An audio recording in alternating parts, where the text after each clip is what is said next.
جب میرا باپ مجھے ڈاکٹر دیکھنا چاہتا تھا تو وہ بڑا عزت کا زمانہ تھا ڈاکٹری کا، کہ ایک عزت تھی، وقار تھا، مقام تھا، اس لیے میرا باپ کہتا پتر بڑی عزت ہے تینوں ڈاکٹر بناونا ہے، بڑی عزت ہے، بڑی عزت ہے تینوں ڈاکٹر بنا۔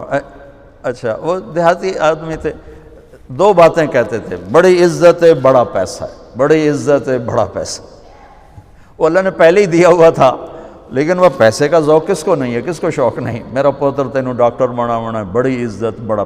اور جب میں نے 3 دن کے لیے گیا، یہ گورنمنٹ کالج لاہور پڑھتا تھا، سینٹر ماڈل سے میٹرک کیا، گورنمنٹ کالج یہ ہمارا جو راوی اب تو یونیورسٹی بن گیا، تو 3 دن کے لیے میرا ایک دوست مجھے ایسے کھینچ کے لے گیا، وہاں سے اللہ نے میرے 4 مہینے کروا دیے۔ 4 مہینے کے آخر میں ایک نوجوان نے کہا تو ڈاکٹر بن کے کیا کرے گا، تو عالم بن جا۔ تو اللہ نے اس کی بات میرے دل میں ڈال دی، میں اس طرف چل پڑا۔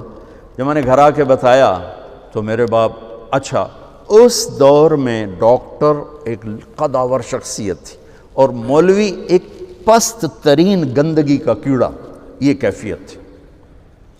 اور ہمارے دیہاتی ماحول میں مولوی کمی ہوتا تھا، کمی، جیسے لوہار، کمہار، دھوبی، ایسے مولوی کا سٹیٹس کمی کا تھا۔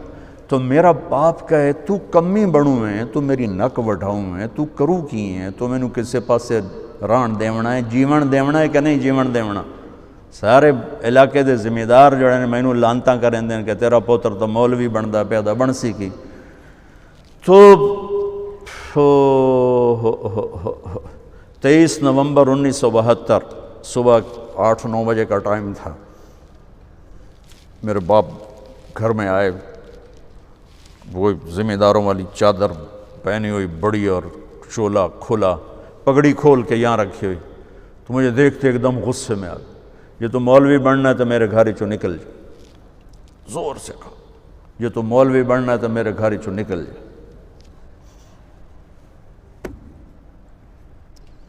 مجھے تو نہیں پتا تھا کہ اللہ تعالیٰ مجھے وہاں پہنچانے والا ہے کہ جہاں ڈاکٹر میرے آگے بیٹھ کے میری بات سنے۔ مجھے تو اس وقت پتہ نہیں تھا کیا ہونے والا ہے میرے ساتھ، میں تو اسی طرح ہی نکلا تھا کہ ٹھیک ہے جی میں تیار ہوں۔ تو میرے باپ کی شدت دیکھ کر میری ماں نے مجھے الگ کر لیا کہ تو جا، کوئی نہیں، اللہ تیرا ساتھی ہے۔ میں 300 روپیہ میں نے دیا، 300 روپیہ بڑی وڈی دولت ہے، اس میں نے 300 روپیہ دیتا کہ جا اللہ تیرا وارث ہے۔ تو میں رائمنڈ آ گیا، یہاں میں تعلیم حاصل کرنے لگا، 8-9 سال یہاں پڑھا۔ سال 2 سال کے بعد میرے باپ بھی بالکل راضی ہو گئے، بہت ہی راضی ہو گئے تھے، بہت ہی راضی ہو گئے تھے۔ اس وقت امیج ڈاکٹر کا ایک بہت باعزت تھا۔ میں ہاتھ جوڑ کے رو کے کہتا ہوں کہ اب ڈاکٹر ایک کاروباری نظر آتا ہے، وہ بھی پیسے کے پیچھے ایسے ہی بھاگ رہا ہے جیسے مال روڈ کا تاجر بھاگ رہا ہے، جیسے لبرٹی مارکیٹ کا تاجر پیسے کے پیچھے بھاگ رہا ہے، وہ بھی ایسے ہی بھاگ رہا ہے۔ کوئی جائز کمائی، جائز محنت کا صلہ لینا کوئی منع تھوڑا ہے، وہ آپ کے رزق حلال ہے۔ میں کینیڈا میں گیا ہوا تھا، میرے یہ سر درد بہت شدید ہوتا ہے، تو وہاں وہ بوٹاکس نیا طریقہ ٹیکے لگاتے ہیں، تو کچھ دن گزر جاتے ہیں، تو مجھے پتہ نہیں تھا یہاں کوئی لگاتا ہے کہ نہیں لگاتا، تو میں کینیڈا گیا، وہ جاننے والے ڈاکٹر تھے پاکستانی، تو پارکنسن کے 5 بڑے ڈاکٹروں میں ایک ان کا نام آتا ہے۔ تو وہ ان کے کلینک میں بیٹھا ہوا تھا اور بات چلتے چلتے تو یہ ایسی ایک پینسل پڑی ہوئی تھی ان کے ٹیبل پر،